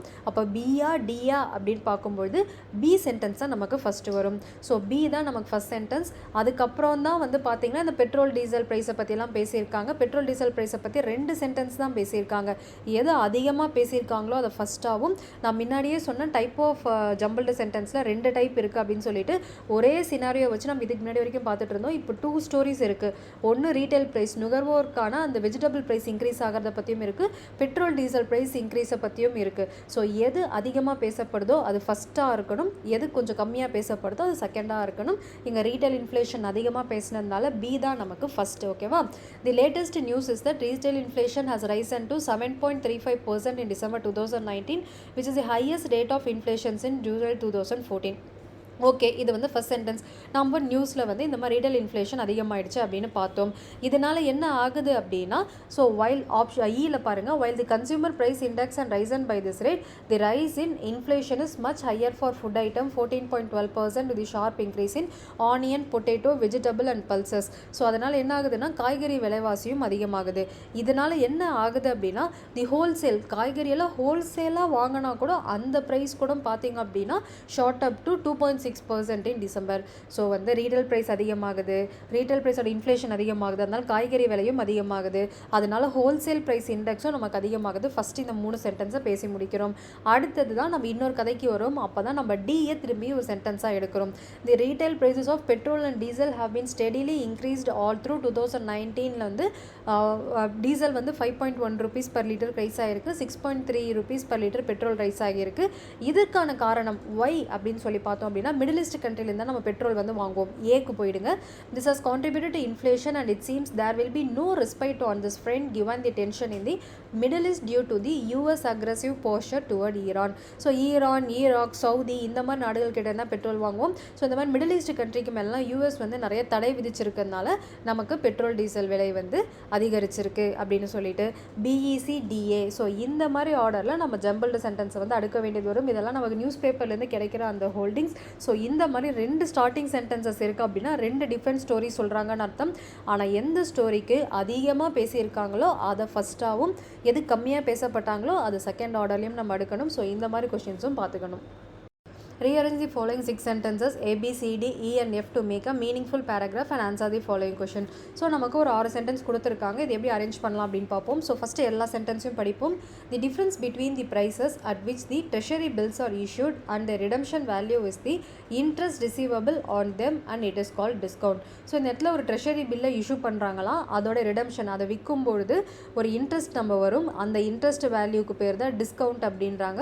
ஸோ இது first sentence. Second sentence treasury bills are issued in the form of promissory note. So நம்பிக்கை தீர்மானத்தின்படி தான் ட்ரெஷரி பில்ஸ் இஷ்யூ பண்ணுறாங்க. ப்ராமிசரி நோட் ரூபா நோட்டில் எப்படி கவர்னர் சைன் பண்ணியிருக்காரோ, ஸோ இது 200 ரூபா அப்படின்னா கவர்னர் சைன் பண்ணார்னா அந்த ரூபாயோட வேல்யூ 200 ரூபா தான். ஸோ அதே மாதிரி தான் ட்ரெஷரி பில்லும் ப்ராமிசரி நோட். ஓகேவா? ஸோ அந்த பேப்பரில் என்ன வேல்யூ மென்ஷன் பண்ணியிருக்காங்களோ அதுதான் அந்த ட்ரெஷரி பில்லோடைய அந்த வேல்யூ அப்படின்றது. ஸோ பியில் இதுதான் சொல்லியிருக்காங்க. It is also known as zero coupon bond issued by the Reserve Bank of India on behalf of central government to meet its short term requirement of the fund. So இந்த treasury பில்லுக்கு இன்னொரு பேரும் இருக்குது, zero coupon bond அப்படின்றது. இதை யார் issue பண்ணுவாங்கன்னா Reserve Bank of India issue பண்ணுவாங்க. யாரோடைய பேரில் இஷ்யூ பண்ணுவாங்கன்னா சென்ட்ரல் கவர்மெண்ட் ஆஃப் இந்தியான்ற பேரில் இஷ்யூ பண்ணுவாங்க. எப்போல்லாம் சென்ட்ரல் கவர்மெண்ட்டுக்கு ஒரு ஷார்ட் டேர்ம் ஃபண்டு தேவைப்படுதோ அப்போ ரிசர்வ் பேங்க் இந்த மாதிரி ட்ரெஷரி பில் இன்ட்ரடியூஸ் பண்ணுவாங்களாம். So D they are highly liquid and have assumed yield and negligible risk of default. Highly liquid அப்படின்னா அது உடனே நம்ம காசாக்கிடலாம், அதோட ரிஸ்க்கும் அப்படின்றது நெக்லிஜிபிள், ரொம்ப ரொம்ப கம்மி அப்படின்றாங்க. So E a treasury bill is basically an instrument of short term borrowing by government of India maturing in less than 1 year. So இந்த இடத்துல ட்ரெஷரி பில்னா என்ன அப்படின்னு சொல்லியிருக்காங்க. ஸோ எஃப்ல they are issued at a price which is lower than their face value and repaid at par. at par அப்படின்னா market value. So issue பண்ணும்பொழுது face value, அதாவது பேஸ் வேல்யூவில் தான் வந்து ரொம்ப கம்மியான விலையில தான் விற்பாங்க, ஆனால் அதை ரீபே பண்ணும்பொழுது ஒரு மார்க்கெட் ரேட்டில் வந்து வரும், அதனால் நமக்கு லாபம் அதிகமாக இருக்கும் அப்படின்னு வந்து சொல்லுவாங்க. ஸோ இந்த பேராகிராஃப் மொத்தமும் இந்த 6 சென்டென்ஸும் எதை பற்றி சொல்லுது அப்படின்னா ட்ரெஷரி பில் அப்படின்றத பற்றி தான் சொல்லுது. அப்போ இதில் மெயின் தீம் என்னது? Treasury bill. ஸோ எந்த சென்டென்ஸ்லாம் ட்ரெஷரி பில் இல்லை ஆர்டிக்கல் வச்சு ட்ரெஷரி பில் அப்படின்னு ஆரம்பிக்குதுன்னு பாருங்கள். ஸோ வந்து ஏல வந்து இல்லை, அது நடுவில் தான் ட்ரெஷரி பில் இருக்குது, ஆரம்பத்தில் இல்லை. பியில் treasury bill are issued in form of promissory note அப்படின்னு கொடுத்துருக்காங்க. ஸோ பிலையும் ட்ரெஷரி பில்லை பற்றி சொல்லியிருக்காங்க. அதே மாதிரி சியில் இட்டுன்னு ஆரம்பிக்குது, ஸோ சி ஃபஸ்ட் சென்டென்ஸாக வர சான்ஸ் இல்லை. டி தேல் ஆரம்பிக்குது, இதுவும் ஃபஸ்ட் சென்டென்ஸாக வர நமக்கு வாய்ப்பு இல்லை. ஈல ட்ரெஷரி பில் அப்படின்றது அந்த ஏ ஆர்டிக்கல் படி அது ஆரம்பிக்குது. ஓகேவா? ஸோ வந்து ஈயும் நமக்கு வர சான்ஸ் இருக்குது. எஃப் தே ஆர் இஷ்யூட் அப்படின்னு இருக்குது. ஸோ எஃப் நமக்கு ஸ்டார்டிங் சென்டென்ஸாக வர சான்ஸே இல்லை. ஒன்று அது பியாக இருக்கணும், இல்லை ஈயாக இருக்கணும். ஸோ இந்த ரெண்டுத்தில் எது ஃபுல் மீனிங் தருது அப்படின்றத பார்ப்போம். Treasury bill are issued in the form of promissory note அப்படின்னு கொடுத்துருக்காங்க. ஈல treasury bill is basically an instrument of short term borrowing by the government of India maturing in less than 1 year அப்படின்றது. So இந்த paragraph மொத்தமும் treasury பில்லை பற்றி பேசுறதுனால ஈல treasury பில்னா என்ன அப்படின்னு சொல்கிறது தான் நம்ம ஃபர்ஸ்ட் சென்டென்ஸாக வைக்கணும். அது என்னன்னு சொல்லி ஆரம்பிச்சு தான் நம்ம ட்ரெஷரி பில்லை பற்றி மொத்தமாக பேச போகிறோம். ஸோ இந்த இடத்துல 2 சென்டென்ஸ் நமக்கு ஸ்டார்டிங் சென்டென்ஸ் மாதிரி வந்தாலும் a treasury bill is basically an instrument of short term borrowing by the government of India maturing in less than 1 year அப்படின்றது தான் நமக்கு ஃபர்ஸ்ட் சென்டென்ஸ். அதை ஃபர்ஸ்ட் சென்டென்ஸாக வச்சோன்னா தான் அதை தொடர்ந்து ட்ரெஷரி பில் என்னன்னு நம்ம எக்ஸ்பிளைன் பண்ணிட்டு வரலாம். ஸோ மெயின் தீம் என்னது? Treasury bill. A treasury bill அப்படின்னு ஆரம்பிக்கிற ஈ சென்டென்ஸ் தான் ஃபர்ஸ்ட் சென்டென்ஸ். ஓகே, நாம் அதை ஃப்ரேம் பண்ணிட்டோம், ஃபர்ஸ்ட் சென்டென்ஸையும் கண்டுபிடிச்சிட்டோம். ஏன் ஸோ ஒய் அப்படின்னு சொல்லிட்டு பார்க்குறோம். ஸோ வந்து ஏன் இந்த ட்ரெஷரி பில்லை வந்து நம்ம பேசுகிறோம் அப்படின்னா, ஸோ இந்த இடத்துல அந்த ஒய் வந்து நமக்கு அப்ளிகபிள் கிடையாது, ஏன்னா ஒரே கான்செப்டை தான் திரும்ப திரும்ப பேசியிருப்பாங்க. ட்ரெஷரி பில்னா என்னன்றது. ஸோ இங்கே நம்ம தான் ஒய் கான்செப்ட் யூஸ் பண்ண முடியாது. ஸோ இங்கே என்ன பண்ணணும் அப்படின்னா, இதுக்கு தொடர்புடைய வேறு சென்டென்ஸ். ஸோ வந்து கவர்மெண்ட் ஆஃப் இந்தியா வந்து இந்த ட்ரெஷரி பில்லை வாங்குறாங்கன்ட்டு திருப்பி வேறு எங்கேயாவது கவர்மெண்ட் ஆஃப் இந்தியான்ற வார்த்தை இருக்கான்னு நம்ம பார்த்தோம் அப்படின்னா சியில் தான் நமக்கு இருக்குது. ஸோ அதே மாதிரி ஆல்சோ அப்படின்ற வார்த்தையும் இருக்கிறதுனால ஸோ இது நமக்கு செகண்ட் சென்டென்ஸாக வரும். So it is also known as a zero coupon bond issued by the Reserve Bank of India on behalf of the central government to meet its short term requirement of the fund. So treasury bill அப்படின்றது central government of இந்தியாவுக்கு தேவைப்படுற ஒரு விஷயம். திருப்பியும் government of இந்தியான்றது நமக்கு சியில் இருக்குது. So இது வந்து நமக்கு செகண்ட் சென்டென்ஸாக இருக்கும். ஸோ அப்புறம் தான் நம்ம இப்போ பார்த்தோம்னா திரும்பி நமக்கு எது nearby paragraph, nearby starting sentence treasury bill are issued in the form of promissory note அப்படின்றது தான் நமக்கு 3வது சென்டென்ஸாக வரணும். அது ஏன் ப்ராமிசரி நோட்? ப்ராமிசரி நோட்னா உடனே நம்ம காசாக மாற்றிடலாம். நம்ம இப்போ ரூபா வச்சோன்னா உடனே அதை பொருளாக மாற்றிடுறோம்ல, அந்த மாதிரி ப்ராமிசரி நோட். அது வந்து லிக்விடிட்டி அப்படின்னு சொல்லுவாங்க. ஸோ அதுக்கப்புறம் D they are highly liquid and have assumed இல்லை நெக்லிஜிபிள் ரிஸ்க் ஆஃப் டிஃபால்ட் அப்படின்றத அடுத்த சென்டென்ஸு. ஸோ அது வந்து என்ன அப்படின்னா they are issued at a price which is lower than their face value and repaid at par. So market வேல்யூக்கு அதை விற்கலாம். இதனால் என்ன நடக்குது அப்படின்னா the difference between the price at which option A, the difference between the price at which the treasury bill are issued and the redemption value is the interest receivable on them and it is called the discount. So இந்த ஆர்டரில் தான் நம்ம arrange பண்ணணும். So இந்த paragraph ஃபுல்லாகவே treasury பில்லை பற்றி பேசுகிறாங்க. ஃபஸ்ட் ட்ரெஷரி பில்னா என்னென்னு சொல்கிறாங்க, அது யார் இஷ்யூ பண்ணுவாங்க அப்படின்னு சொல்கிறாங்க. ட்ரெஷரி பில் அப்படின்றது ஒரு ப்ராமிசரி நோட். ஏன் அது ப்ராமிசரி நோட்னா அது ஹைலி லிக்விடாக வந்து மாற்றப்படும். ஸோ அதை எந்த ப்ரைஸில் இஷ்யூ பண்ணுவாங்கன்னா ஃபேஸ் வேல்யூவில் தான் இஷ்யூ பண்ணுவாங்க. அதையே நம்ம விற்கும்பொழுது நமக்கு வரதை தான் அந்த இன்ட்ரெஸ்ட், அந்த டிஸ்கவுண்ட் அப்படின்னு சொல்கிறோன்ட்டு இந்த ஆர்டரில் இந்த சென்டென்ஸை வந்து நம்ம அரேஞ்ச் பண்ணணும். அடுத்த question, rearrange the following 6 sentences A, B, C, D, E and F to make a meaningful paragraph and answer the following question that follows. So இதுலேயும் ஃபஸ்ட்டு சென்டென்ஸ் என்ன நம்ம கண்டுபிடிக்கிறோம். ஸோ இதுக்கு எல்லா சென்டென்ஸையும் படிக்கிறோம். ஏல என்ன கொடுத்துருக்காங்கன்னா அக்கார்டிங் டு இட் அப்படின்னு கொடுத்துருக்காங்க. ஸோ இட்டுன்னு ஆரம்பிக்கிறதுனால ஏ நமக்கு ஃபஸ்ட் சென்டென்ஸ் கிடையாது. ஸோ பி பார்ப்போம். May have been crying, many have been crying foul over the entry of organised retail store expressing concern over their impact on small store owners அப்படின்னு கொடுக்கும்பொழுது, அதாவது retail stores நிறைய supermarkets வர வரும்பொழுது சின்ன கடைக்காரர்களால் அது பாதிக்குது அப்படின்னு நிறைய பேர் அழறாங்க அப்படின்றது பியில் கொடுத்துருக்காங்க. ஸோ பி நமக்கு ஒரு மீனிங்ஃபுல் சென்டென்ஸாக இருக்குது. பட் இருந்தாலும் வேறு ஏதாவது ஒரு சென்டென்ஸ் இருக்கா நம்ம செக் பண்ணிப்போம். ஸோ அடுத்து சி படிப்போம். The final winner in the competition. So finally இந்த வார்த்தைகள்லாம் வந்துச்சுன்னா அது ஃபஸ்ட் சென்டென்ஸாக வர வாய்ப்பில்லை. அது மேக்ஸிமம் நமக்கு லாஸ்ட் சென்டென்ஸாக தான் வரணும். என்னது ஃபைனலி அப்படின்ற வார்த்தையெல்லாம் வந்துச்சுனாலே அது மேக்ஸிமம் லாஸ்ட் சென்டென்ஸ் தான். ஸோ சி ஃபஸ்ட் சென்டென்ஸாக வர வாய்ப்பே இல்லை. டியில் இன்ஸ்பைட் ஆஃப் திஸ் பொட்டன்ஷியல். இன்ஸ்பைட்னா அதை தவிர்த்து இது அப்படின்ற போது அப்போ முன்னாடி வேறு ஏதோ சொல்லியிருக்காங்க. அப்போ டி நமக்கு ஃபஸ்ட் சென்டென்ஸாக வர வாய்ப்பில்லை. அதே மாதிரி பாருங்கள், பட் ஸ்டடி. நான் முன்னாடி சொன்ன மாதிரி பட்டு, நவ்வு, ஸோ இந்த வார்த்தைகள்லாம் ஃபஸ்ட் சென்டென்ஸாக வர வாய்ப்பே இல்லை. ஸோ நமக்கு ஃபஸ்ட் சென்டென்ஸாக வர வாய்ப்பில்லை. அடுத்தது எஃப், திஸ் இம்பேக்ட். ஸோ திஸ்ன்னு இந்த சென்டென்ஸ் ஆரம்பிக்குது. ஸோ எஃப் நமக்கு ஃபஸ்ட் சென்டென்ஸ் வாய்ப்பே இல்லை. அப்போ எது ஃபஸ்ட் சென்டென்ஸ் அப்படின்னா B. Many have been crying foul over the entry of organised retail store expressing concern over their impact on small store owners அப்படின்றத நமக்கு ஃபஸ்ட் சென்டென்ஸ். ஸோ பெரிய பெரிய சூப்பர் மார்க்கெட்ஸ் வரும்போது சின்ன சின்ன கடைக்காரர்கள்லாம் பாதிக்கப்படுறாங்க, நிறைய பேர் ஃபீல் பண்ணுறாங்க அப்படின்றது ஃபஸ்ட் சென்டென்ஸாக சொல்லிட்டோம். ஓகேவா? ஸோ அடுத்தது என்னென்னா இது சொன்னதுக்கப்புறம் பாருங்க, but a study conducted over a period of 2 years goes a long way allies these fears. But அப்படின்ற வார்த்தை. ஸோ அதுக்கப்புறம் நீங்கள் பட்டு, நவ்வு, ஸோ இந்த வார்த்தைகள்லாம் பார்த்துட்டிங்கன்னா அது மெயின் சென்டென்ஸ்க்கு அடுத்த சென்டென்ஸாக வருமானதை செக் பண்ணி பார்த்துக்கோங்க. ஓகேவா? ஸோ இப்போ நமக்கு பட்டுன்ற ஒரு லைன் ஆரம்பிக்குது. But a study conducted. So என்னதான் இருந்தாலும் இந்த மாதிரி ஒரு பெரிய சூப்பர் ஸ்டோர் வருது அப்படின்னா அது எந்த அளவுக்கு இந்த ஸ்மால் ஸ்டோர்ஸை பாதிக்குதுன்னு சொல்லி ஒரு சர்வே எடுக்கிறாங்க. அதுதான் ஈல கொடுத்துருக்காங்க. But study conducted over a period of 2 years goes a long way allies this fear. Okay, study வந்துருச்சு. அப்போ ஸ்டடி வந்துச்சுன்னா ஸ்டடிக்கு ரிசல்ட் வரணும் இல்லையா? அந்த ரிசல்ட் என்னன்னா அக்கார்டிங் டு இட் அப்படின்றது, இட்டுன்றது இந்த ஸ்டடியை குறிக்குது ஏல. ஓகேவா? ஏக்கு வாங்க. According to it organised retail stores are not wolves at the door of friendly neighborhood grocery store as there is a room for expansion of both. ஸ்டடியோட முடிவில் என்ன தெரிய வருதுன்னா இந்த மாதிரி ஆர்கனைஸ்டு ரீட்டைல் ஸ்டோர்ஸ், இப்போ டிமார்ட், ரிலையன்ஸ் இந்த மாதிரியான ஸ்டோர்லாம் wolves கிடையாது, அதாவது நரி கிடையாது. சின்ன கடைகளை திருடிட்டு அவங்க கஸ்டமரை திருடிட்டு போகிற அளவுக்கு இந்த சின்ன கடைகள் இன்றைக்குமே நெய்பர்ஹுட் ஃப்ரெண்ட்லி, இன்றைக்குமே தேவை அப்படின்னா அந்த பக்கத்தில் இருக்கும் கடைகளில் தான் மக்கள் வாங்குறாங்க. அதனால நம்ம எக்கனாமியை பொறுத்த வரைக்கும் ரீட்டைல் ஸ்டோரும் இருக்கலாம், இந்த சின்ன கடைகளும் இருக்கலாம், ரெண்டுமே ஈக்குவலான அளவில் எக்ஸ்பேண்டும் ஆகலாம் அப்படின்றத இந்த ஸ்டடியோடைய முடிவாக இருக்குது. ஸோ அடுத்தது டி. சரி, எல்லாமே பாசிட்டிவாக சொல்லிட்டாங்க. இந்த இடத்துல இன்ஸ்பைட் ஆஃப் அப்படி இருந்தும் அப்படின்ற பொழுது திருப்பி ஒரு நெகட்டிவான ஒரு வார்த்தையை மீன் பண்ணுறாங்க. ஸோ அந்த இடத்துல திருப்பி டி சென்டென்ஸ்க்கு வரணும். In spite of its potential for expansion it is doubtless that the small store owners face a decline in profit in initial year if organised retail store set up in their vicinity. So ஏதாவது ஒரு super market பக்கத்து ஏரியாவில் இருந்துச்சுன்னா அங்கே இருக்கும் சின்ன சின்ன கடைகள்லாம் முதல் கொஞ்சம் வருஷத்துக்கு பாதிக்கப்படுறாங்க தான் அப்படின்றத சொல்கிறாங்க. அப்புறம் F, this impact however wears off once they learn to take off the competition which in turn enhance efficiency all over. So என்னதான் அவங்க சின்ன கடைகள் பாதிக்கப்பட்டாலும் அதோட இம்பேக்ட் அப்படின்றத எப்போ குறைக்கலாம்னா இவங்களும் இந்த மாதிரி காம்படிஷனுக்குள்ளே என்ட்ராகி மக்களுக்கு எஃபிஷியன்ட்டான ப்ராடக்ட் கொடுக்கும்பொழுது மக்கள் சூப்பர் மார்க்கெட் வச்சு சின்ன கடைகள்லே வாங்குவாங்க அப்படின்றது. So the final winner in the competition, அந்த ஃபைனல் அப்படின்ற வார்த்தை சீல இருக்கிறதுனால அதான் நம்ம கடைசி line. The final winner in the competition however is the common man. So இங்கே வின்னர் யாருன்னு பார்த்தா பெரிய சூப்பர் மார்க்கெட்டும் கிடையாது, சின்ன கடையும் கிடையாது, வாங்குற நாம தான் வின்னரு. ஏன்னா நாம தான் என்ன வேணுன்றதை சூஸ் பண்ணுறோம். Choose between the most suitable option, in turn fight with the runaway inflation in the process of essential commodities. So இந்த இன்ஃப்ளேஷன் விலைவாசியும் உயர்ந்துக்கிட்டே வருது. ஸோ எங்கே போய் வாங்கணும் அப்படின்ற முடிவை அந்த கன்சியூமர் தான் எடுக்கிறாங்க, காமன் மேன் தான் எடுக்கிறாங்க. அவங்க தான் இந்த காம்படிஷனில் வின்னர். பெரிய சூப்பர் மார்க்கெட் வின்னிங்கா இல்லை சின்ன கடை ப்ராஃபிட்டை லூஸ் பண்ணுதான்றது இங்கே இல்லை அப்படின்னு சொல்லிட்டு இந்த ஆர்டர் படி அரேஞ்ச் பண்ணுறாங்க.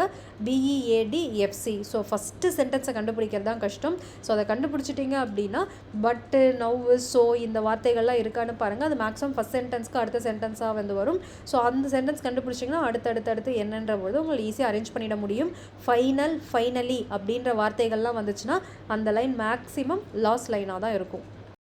அடுத்த question, rearrange the following sentences A, B, C, D, E and F to make a meaningful paragraph and answer the question that follows. So first line படிப்போம். Take for example the market for learning dancing.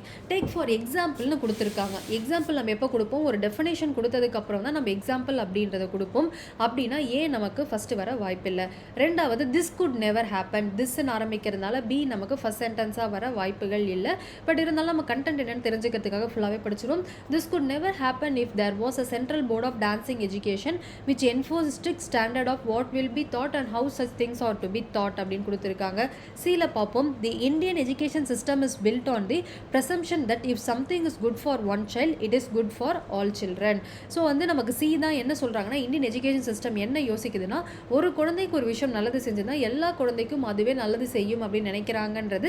So C நமக்கு கம்ப்ளீட்டான மீனிங்கும் தருது. அதே மாதிரி தி Indian education system டிலையும் இந்த ஆர்டிக்கல்லையும் ஆரம்பிக்குது.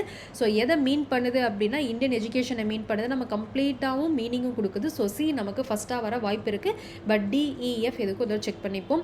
So டியில் பார்த்தீங்கன்னா more importantly different teachers and institution different way of teaching dancing. So இது வந்து நமக்கு பெருசாக மீனிங் தரலை. ஸோ டி வந்து வராது. ஈல பாருங்கள், there are very different dance form that attract student with different taste. So இதுலேயும் பெருசாக நமக்கு மீனிங் இல்லை. F if have if have இந்த வார்த்தைகள்லாம் வந்துச்சுன்னா அது ஃபஸ்ட் சென்டென்ஸாக வர நமக்கு வாய்ப்பு இல்லை. பட் இருந்தாலும் வந்து நம்ம சென்டென்ஸ் ஃபுல்லாகவே பார்த்துருவோம்.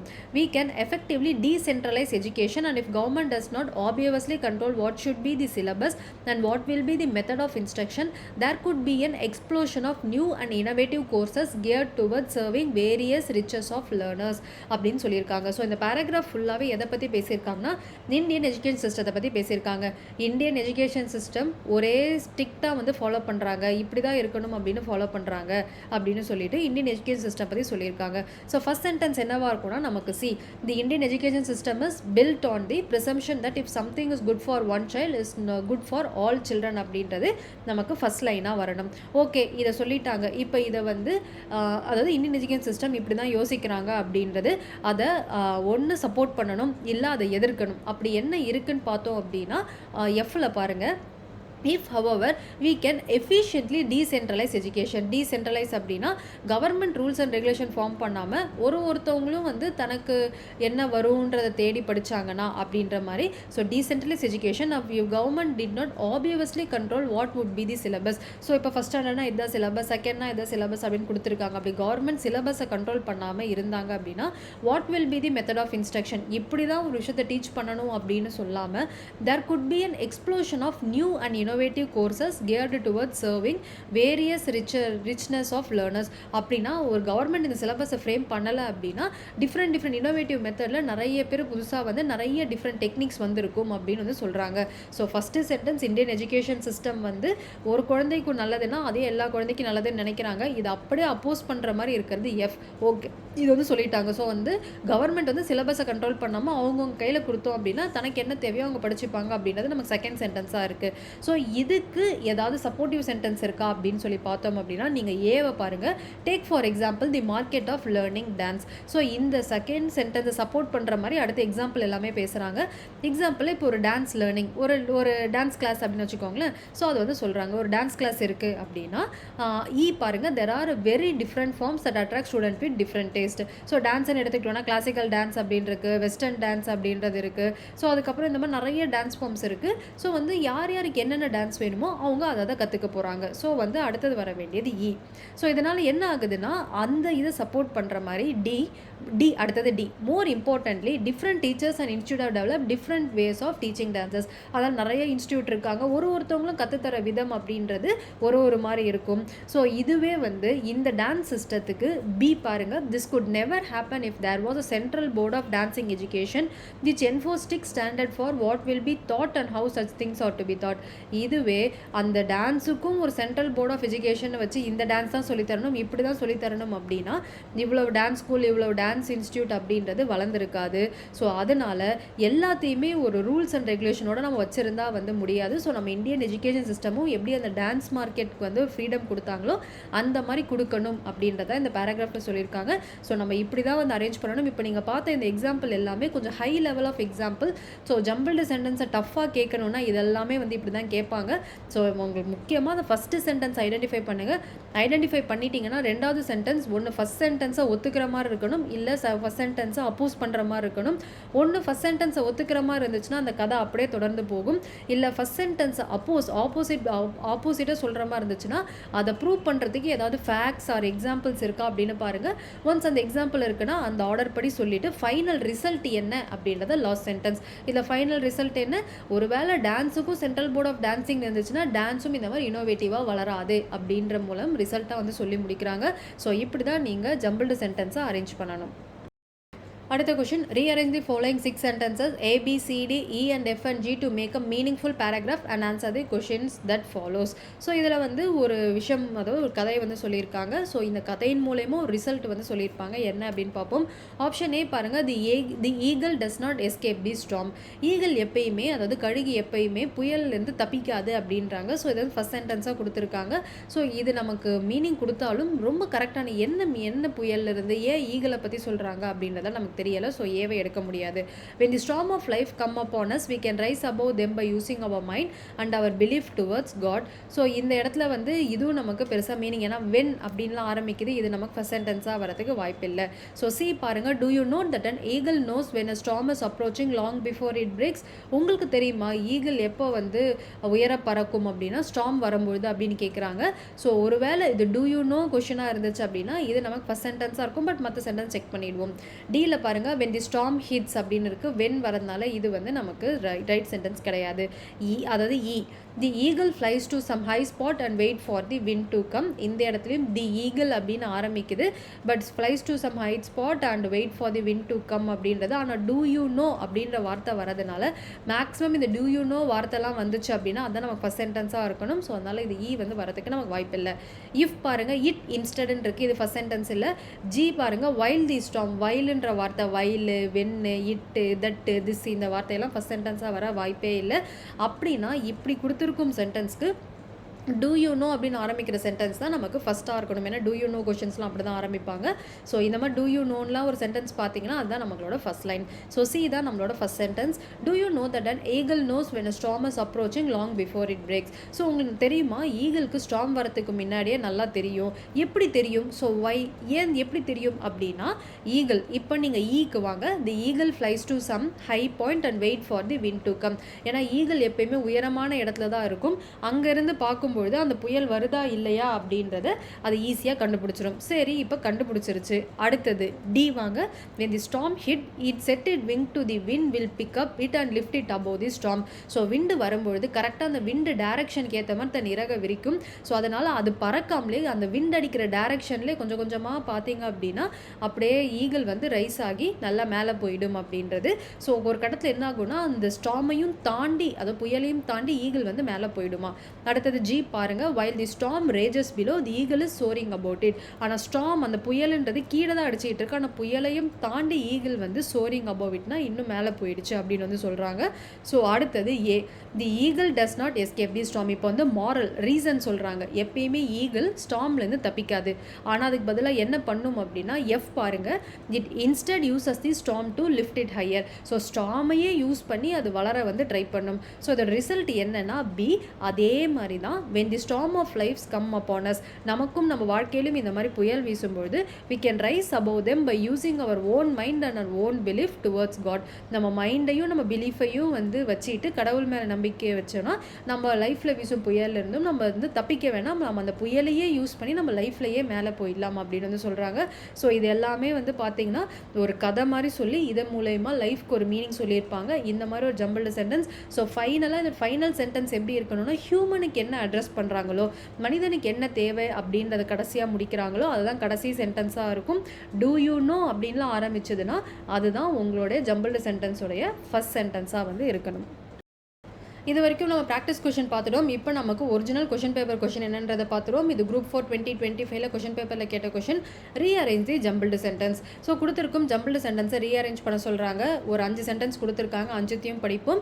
ஸோ எது ஃபஸ்ட்டு, செகண்டு, தேர்டு, 4, 5 அப்படின்றத சூஸ் பண்ணுவோம். ஃபஸ்ட்டு ஏல என்ன கொடுத்துருக்காங்கன்னு பார்ப்போம். Taking a few steps back. So கொஞ்சம் ஸ்டெப்ஸ் பின்னாடி எடுத்து வச்சு the fox jumped and just missed the hanging grapes. So வந்து பின்னாடி 4 ஸ்டெப் எடுத்து வச்சு அந்த திராட்சையை பிடிக்கிறதை ட்ரை பண்ணி தான் மிஸ் பண்ணிடுது அப்படின்ற பொழுது நமக்கு எந்த மீனிங்கும் இல்லை. ஸோ ஏ ஃபைனல், ஏ வந்து ஃபர்ஸ்ட் சென்டென்ஸ் இல்லை.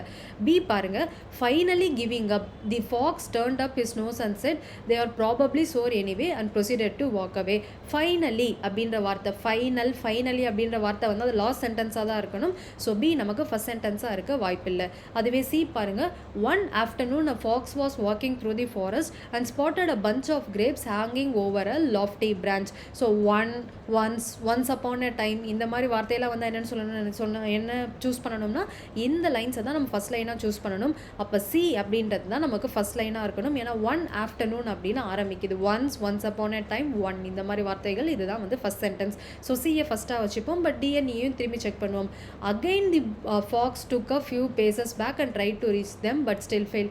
அகைன்னா திரும்பவும் அதையே பண்ணுதுன்னா அதுக்கு முன்னாடி அப்போ ஏதோ ஒன்று பண்ணியிருக்கு, அதை திரும்ப பண்ணுதுன்ற பொழுது டி நமக்கு ஃபர்ஸ்ட் சென்டென்ஸ் கிடையாது. இ பாருங்க, just the thing to quench my thirst he thoughtன்னு கொடுத்துருக்காங்க. ஸோ இந்த இடத்துல ஹீ அப்படின்றது ஃபாக்ஸை குறிக்குது. பட் ஃபாக்ஸ்ன்றதான ஃபஸ்ட்டு சொல்லணும். எடுத்த உடனே நம்ம ஹீ தாட்ன்ற பொழுது யாருன்னே புரியாது. ஸோ இ சென்டென்ஸும் நமக்கு ஃபஸ்ட்டு வர சான்ஸே இல்லை. அப்போ என்ன ஃபஸ்ட்டு வரணும்னா சி தான் ஃபஸ்ட்டு வரணும். ஸோ சியில் என்ன கொடுத்துருக்காங்க, one afternoon a fox was walking through the forest and spotted a bunch of grapes hanging over a lofty branch. So ஒரு திராட்சை கொத்து தொங்குறத ஒரு ஆஃப்டர்நூனில் ஒரு ஃபாக்ஸ் வந்து பார்க்குது. ஸோ ஃபாக்ஸ் பார்த்த உடனே என்ன நினைக்குது, ஸோ வை அதை பார்த்த உடனேனா அதுக்கு தோணும் இல்லையா. ஸோ ஃபஸ்ட்டு தோணுனா தானே அந்த பழத்தை சாப்பிடணுமா இல்லையான்னு முடிவெடுக்க முடியும். ஸோ ஃபஸ்ட் அதுக்கு என்ன தோணுது, வை அப்படின்னா ஈக்கு வாங்க, just the thing to quench my thirst he said. எனக்கு செமையாக தாகம் அடிக்குது, இந்த திராட்சை பழத்தை சாப்பிட்டேன்னா என்னோட தாகம் சரியாயிடும் அப்படின்னு நினைக்குது. சரி நினச்சிருச்சு, வை ஸோ திராட்சையை பார்த்துச்சு, நின்றுச்சு, நினச்சிச்சு. அடுத்தது ஆக்ஷன், அது என்ன பண்ணணும் அப்படின்னா ஏ பாருங்க, taking a few steps back the fox jumped and just missed the hanging grapes. So நல்லா பின்னாடி போய் எகிரி குதிக்குது, ஆனால் அந்த திராட்சையை அதை மிஸ் பண்ணிடுது. ஓகேவா. திரும்பியும் என்ன பண்ணுது அப்படின்னா அகெயின், அப்போ டிக்கு வாங்க, again the fox took a few paces back and try to reach them but still failed. So இப்போ என்ன ஆகுது, திரும்ப ஃபெயில் ஆயிடுச்சு. அப்போ ஃபைனலின்றதான் நம்ம கடைசி சென்டென்ஸாக வரணும். பி பாருங்க, finally giving up the fox turn up his nose and said they are probably sore anyway and proceeded to walk away. So இப்படி தான் அப்போனா நமக்கு ஆப்ஷன் பி CEADB அப்படின்றதா சரியாக வரும். ஸோ ஒன் அப்படின்ற வார்த்தை ஆரம்பிக்கிறதுனால சென்டென்ஸோடைய ஃபஸ்ட்டு, ஃபைனலி அப்படின்னு வந்ததுனால அதான் சென்டென்ஸோட லாஸ்ட்டு. முதல்ல இந்த ஆப்ஷனில் இது இருக்கான்னு செக் பண்ணிக்கோங்க. இப்படி நீங்கள் ஃபஸ்ட்டும் லாஸ்ட்டும் கண்டுபிடிச்சிட்டீங்க அப்படின்னு வச்சுக்கோங்களேன், இது எங்கேயாவது ஆப்ஷனில் இருக்கான்னு ஃபஸ்ட்டு பாருங்கள். நமக்கு சி அண்ட் பி இந்த மாதிரி வரும் அப்படின்றது நமக்கு பி ஆப்ஷனில் மட்டும்தான் இருக்குது, வேறு எந்த ஆப்ஷன்லையும் இல்லை. அப்போ கொடுத்துருக்காங்கள அந்த ஆப்ஷனை வச்சு சரியாக இருக்குமான்னு செக் பண்ணி பாருங்கள். இப்போது பியில் மட்டும்தான் ஃபஸ்ட் அண்ட் லாஸ்ட் சென்டென்ஸ் நம்ம நினச்ச மாதிரி இருந்துச்சு, அது அந்த ஆப்ஷனில் செட் ஆகிடுச்சு. இப்போ உள்ளே இருக்கிறதும் நமக்கு செட் ஆகுதா அப்படின்றது. அடுத்தது சிக்கு அப்புறம் என்ன கொடுத்துருக்காங்க, ஈன்னு கொடுத்துருக்காங்க. அப்போ ஈ வருமானு பார்த்தோன்னா எஸ், ஹி தாட், அது நினைக்குது, அந்த திராட்சையை பார்த்தோன்னே தன் தாகம் தீருமான்னு நினைக்கிது. ஸோ ஈ வரத்துக்கு சரியாக தான் இருக்குது. அப்புறம் அடுத்தது அதுக்கு என்ன பண்ணுது, ஆக்ஷன் எடுக்கணும் இல்லையா. ஒய் தெரிஞ்சிருச்சு, அடுத்தது ஆக்ஷன் எடுக்கணும். ஸோ அந்த பழத்தை பிடிக்கிறதுக்காக அது குதிக்குது. ஸோ அடுத்த ஏவும் சரியாக இருக்குது. ஸோ திரும்பி டி பார்ப்போம், again the fox took a few paces back and try to reach them but still failed. So அப்படின்னா நம்ம ஃபஸ்ட்டும் லாஸ்ட்டும் கண்டுபிடிச்சிட்டிங்கனாலே உங்கள் ஆப்ஷனில் அது இருக்கான்னு செக் பண்ணுங்கள். அது இருக்கும் ஆப்ஷனில் நடுவில் இருக்கும் வார்த்தைகள்லாம் அவங்க சொல்கிற ஆர்டரில் பொருந்துதான்னு பார்த்தீங்கன்னா அவ்வளோதான், நீங்கள் இந்த மாதிரி ஜம்பிள் சென்டென்ஸ்லாம் ஈஸியாக வந்து மார்க்ஸ் ஸ்கோர் பண்ணிடலாம். இந்த டாப்பிக்கில் கடைசியாக நம்ம ஒரு கொஷின் டிஸ்கஸ் பண்ணிட்டு இந்த டாபிக் இதோட நம்ம ஃபினிஷ் பண்ணிடுறோம். ஸோ இந்த ஃபாலோயிங் சென்டென்சஸ் வந்து என்ன அப்படின்னா, the first S1 and the 6th S6 sentence of passage are already provided. So வந்து என்னென்னா இது என்னது, ரைட் ஆர்டர் ஆஃப் சென்டென்சஸ். நம்ம இந்த டாபிக் ஆரம்பிக்கும் போது சொன்னால் jumbled sentences and right order of sentences ரெண்டு இருக்குன்னு சொன்னேன். ஜம்பிள்டு சென்டென்ஸ்னால் எல்லாமே நாம் தான் அரேஞ்ச் பண்ணணும்னு சொன்னேன். ரைட் ஆர்டர் ஆஃப் சென்டென்ஸ்னால் ஃபஸ்ட் அண்ட் லாஸ்ட் அவங்க அரேஞ்ச் பண்ணி கொடுத்துருவாங்க, நடுவில் இருக்கிறத மட்டும் அரேஞ்ச் பண்ணணும்னு சொன்னேன். இந்த கொஷின் பாருங்கள், இது right order of sentences. So வந்து ஒரு கொஷின் ஜம்பிள் சென்டென்ஸும் ஒரு கொஷின் வந்து ரைட் ஆர்டர் ஆஃப் சென்டென்ஸும் கேட்டிருக்காங்க. இதில் S1 அண்ட் S6 ஸோ ஃபஸ்ட்டும் லாஸ்ட் சென்டென்ஸும் அவங்களே ஆல்ரெடி ப்ரொவைடட் அரேஞ்ச் பண்ணிட்டாங்க. The middle 4 sentences are shuffled. நடுவில் இருக்கும் 4 சென்டென்ஸை மாற்றி கொடுத்துருக்காங்க. They are labelled P, Q, R and S. So அப்படின்னு வந்து நேம் பண்ணியிருக்காங்க. Rearrange these 4 sentences and choose the correct order. So வந்து இதை நம்ம அந்த நடுவில் இருக்கும் 4 சென்டென்ஸை மட்டும் அரேஞ்ச் பண்ணிட்டோம்னா நமக்கு ஆர்டர் வந்து கரெக்டாக வந்துடும்ன்றாங்க. அதுக்கு ஃபஸ்ட்டு சென்டென்ஸ் நமக்கு தெரிஞ்சாதான் அடுத்த சென்டென்ஸ் என்ன அப்படின்னு அப்படின்றது புரியும். ஸோ ஃபர்ஸ்ட் சென்டென்ஸ் என்னவா இருக்கணும் அப்படின்னா அந்த நம்ம படிக்கிற அந்த கொஷினுக்கான அந்த மெயின் தீமாக இருக்கணும். ஸோ என்ன அப்படின்னு பார்ப்போம். ஒன்ஸ் அப்படின்ற வார்த்தை, ஒன்ஸ் அப்படின்னாலே நமக்கு நல்லாவே தெரியும், அவங்களே அதை ஃபஸ்ட்டுன்னு கொடுத்துட்டாங்க. ஸோ ஒன்ஸ் அப்படின்னு அவங்க ஸ்டார்ட் பண்ணியிருக்காங்க. So once renowned writer decided to unravel the secret of an ancient manuscript. ஒரு பழங்கால ஓலைச்சுவடியை ஒரு ரைட்டர் வந்து அது என்ன இருக்கணும்னு படிக்கிறதுக்கு ஆசைப்படுறார். இதுதான் ஃபர்ஸ்ட் லைன். ஓகே, ஏன்? ஸோ ஒய், அடுத்த கேள்வி, ஏன் அவர் படிக்கணும்னு ஆசைப்படுறாரு அப்படின்னா அடுத்து பார்த்துக்கிட்டே வாங்க. இதுதான் ஃபர்ஸ்ட் லைன். ஸோ ஏன் அதை படிக்கணும்னு ஆசைப்படுறாருன்னா ஃபர்ஸ்ட் இருக்க லைனை பார்ப்போம். This however expose that writer has intentionally modified few passages leaving room for multiple interpretation. இது ஒய் மாதிரி நமக்கு தெரியல.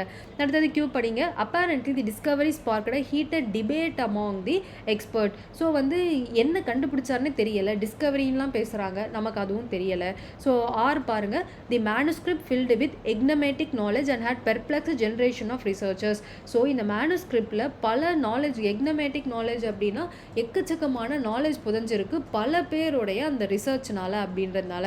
ஸோ இதுதான் நமக்கான வை. அவர் ஏன் அந்த ஸ்கிரிப்டை படிக்கணும்னு நினைக்கிறாருன்னா அந்த ஸ்கிரிப்டில் எக்கச்சக்க பேருடைய நாலேஜ், நிறைய ரிசர்ச் ஒர்க் எல்லாமே அடங்கியிருக்கு.